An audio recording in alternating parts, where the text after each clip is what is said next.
Productivity hacks are great, but you know what's better? Systems. And today I'm going to share with you 3 of my favorite systems that keep me consistently productive and on top of things. If you struggle with chronic illness, trauma, or depression and want to go from stuck to unstoppable, subscribe to my channel and hit the bell to be notified when I post a new video every Tuesday. I help my clients get productive and stay productive through coaching, accountability, and helping them set up personalized systems that meet their needs. And now it's your turn, so let's get started. System number 1, inbox and inbox processing. A lot of us are familiar with having an email inbox. That's just the place in your email provider where all of your incoming emails appear, often at a rate we don't appreciate. What I'm talking about is an inbox in your planning system where you put things that need to be processed. The important part about this system is separating collecting things that need to be processed from the actual processing of them. For example, let's say I'm doing an intensely benign activity like playing a computer game, of which I love. Someone play Titanfall 2 with me because it's dying and it makes me sad. What I can do is, when I conveniently die, I can hop over onto my phone, and in my Notion setup, I have a dashboard for inbox and inbox processing. And at the top of that is just my inbox database, where I can really quickly add a new entry with just enough information about the idea, so that way when I read it later, I will understand the idea I was trying to get down. And then, about once a week, I go through everything in my inbox and process them. So I might have ideas for future videos. I might have ideas for projects that I want to work on. I might have ideas for tasks that need to get done. I might have collected recipes that I want to try out.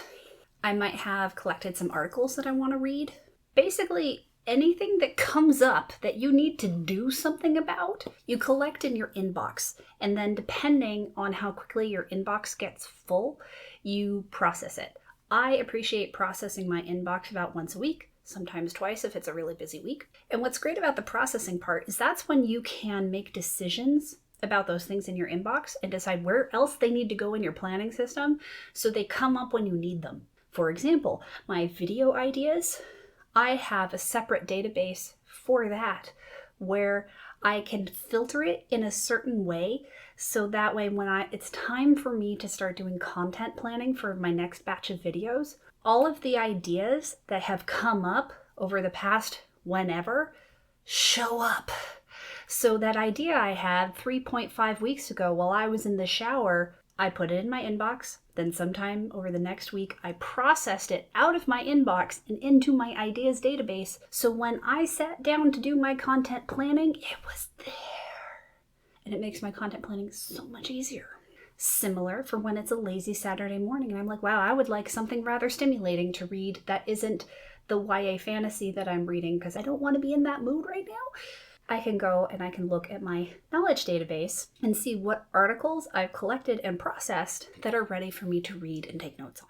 And then similarly for big projects or tasks, you can decide when you're processing them out of your inbox how important they are and if they need to happen right away. If they need to happen right away, they go into the system to remind me to do them as tasks or projects. If they're things that I don't want to forget about, but I don't want to act on quite yet, they can get categorized into my someday maybe back burner files.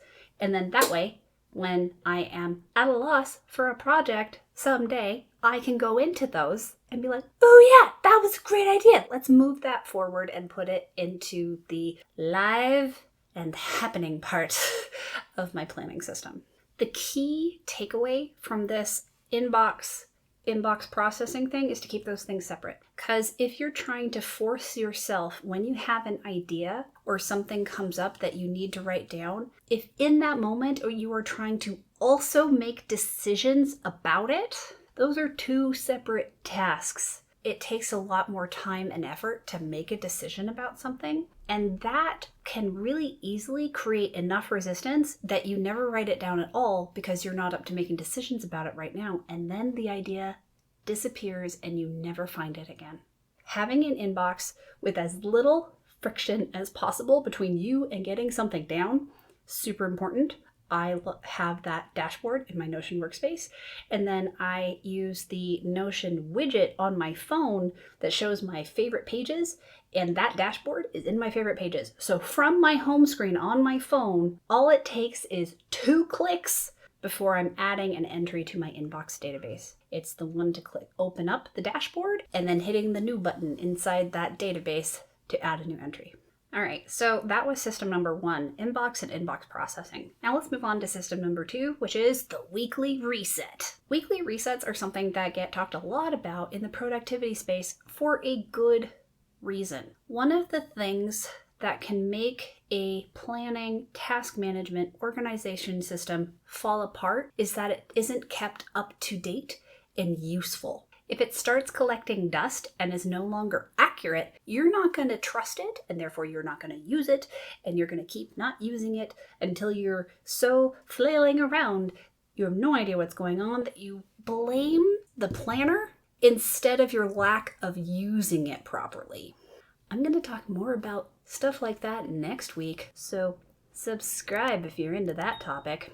Basically, a weekly reset is a dedicated time that you have every single week on the same day that you use to go back through the previous week, dot all your I's, cross all your T's, keep appraised of the things that fell through the cracks that you need to move onto your to-do list for next week, analyze how the week went, if there were things that came up, did you like how you handled them?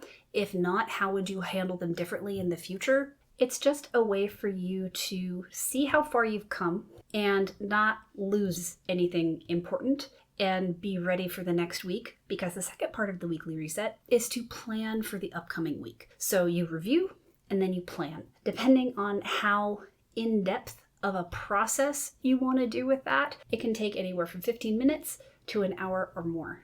The weekly reset is such a powerful routine to have that I actually include a guided weekly reset in my coaching membership, because just having that little bit of external accountability, to have it as a co-working session that's guided by me, it makes my clients who already struggle with procrastination and resistance more inclined to participate in that routine and that habit because they have me to hold them accountable to it. One of my favorite side effects of that is when one of my clients shows up to that weekly reset thinking they haven't accomplished much of anything and are kind of beating themselves up for the past week.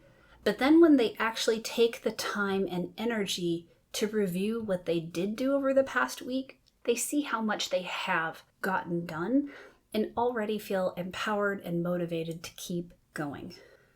So comment below and tell me if you do some form of weekly reset, and if so, what it looks like.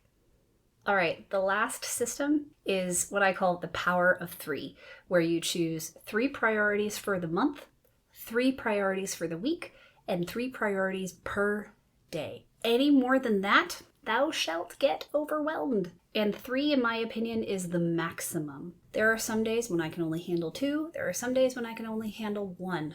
But making sure I am never setting myself up for failure by aiming for more than 3 priorities per day or per week or per month, I am able to get so much more done and make so much more progress without burning myself out. It's a much more healthy relationship to productivity. The last thing I'll say about that is understanding what a priority means. On the month level, a priority can be a project, and a project is a group of tasks. It's more than one task. Per week, it can be a portion of a project, so it can be a smaller group of tasks. But per day, a priority ideally should be one task.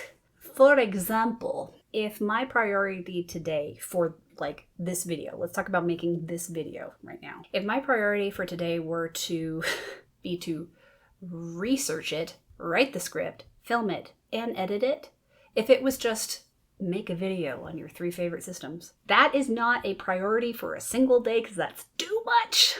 That's a priority for a week, maybe, definitely for a month. That's a thing. So instead, because of how I have done a really good job of batching my content, what I'm doing today is filming. I'm able to film more than one video because I have the time and energy, but my priority today, filming. That's it. Filming. And that is doable. So now you know 3 of my favorite systems for increasing productivity. inbox and inbox processing, the weekly reset, and the power of 3. And if you take only one thing away from this video, let it be this. The more you plan, the less you work. But what about procrastination and resistance? Well, I've got good news for you because I've got a system for that too, and I taught a whole masterclass on it. All you have to do to get access to this free masterclass is go to the link in the description box below and sign up. Check out this video next on how to use the 80-20 rule to take your productivity to the next level. If you liked this video, hit that like button and subscribe, and be sure to share it with your friends. I'll be back next week with another video. See you then. Bye.